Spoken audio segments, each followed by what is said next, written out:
त्या गडाचे नाव मोहनगड ठेवा असंही लिहिले ते.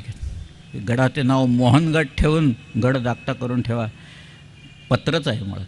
बाजी प्रभू हा त्यांना आधीपासून माहिती होता, कारण तो कारभारच बघत होता त्यात. तिथे जे बांदल देशमुख जे होते, त्या बांदलांचा जो देशमुख होता आत्ताचा रायाजी देशमुख, तो वयानं लहान होता, नेणता म्हटलं आहे त्याला, आणि सगळा कारभार हा बाजीप्रभू बघत होता. तो त्यांचा देशकुलकर्णी किंवा देशपांडे होता ते.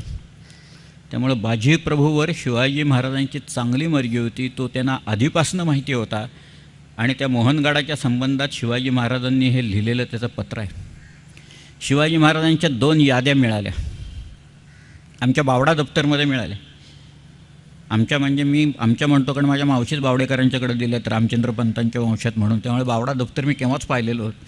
अनेक कागदपत्र मला कोल्हापूरला उपलब्ध झाले होते त्यावेळेला. त्याच्यात 2 याद्या आहेत, 71 सालच्या याद्या आहेत. त्या याद्या अशा आहेत की शिवाजीराजांनी जाबिता तह इमारती कारणे असं म्हटलेलं आहे. ते तह म्हणजे यादी एक करून दिलेली आहे. त्याच्यात काही किल्ल्यांची यादी आहे आणि प्रत्येक किल्ल्यावर किती खर्च करायचा याचं बजेट शिवाजी महाराजांनी मांडलेला कागद आहे. बघा, बजेट सगळं आहे.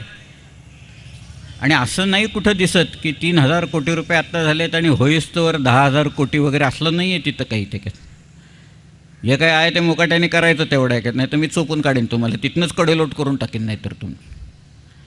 पण तिथं जे आहे त्याच्यात याद्या आहेत. या किल्ल्याला 10,000, या किल्ल्याला 15,000 होऊन केवळ एका रायगडासाठी 50,000 होऊन शिवाजी महाराजांनी सँक्शन करून ठेवले. कशासाठी केलेत त्याच्यात लिहिलं आहे पुढं कशासाठी आहेत ते. गच्ची, कौले, तली असं म्हटलं आहे.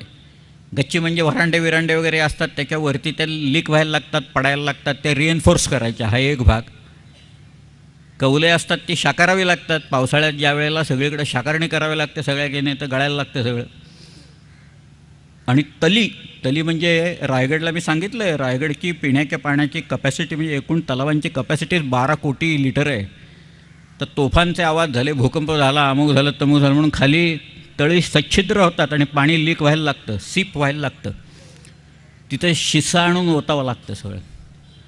त्या शिसाच्यासाठी म्हणून खर्च येतो सगळा केलेला, की ती परत त्या टाकी साफ करायची, सगळी साफसफाई वेळेत करायची, वर्षातनं एकदा व्हायची ती तिथं.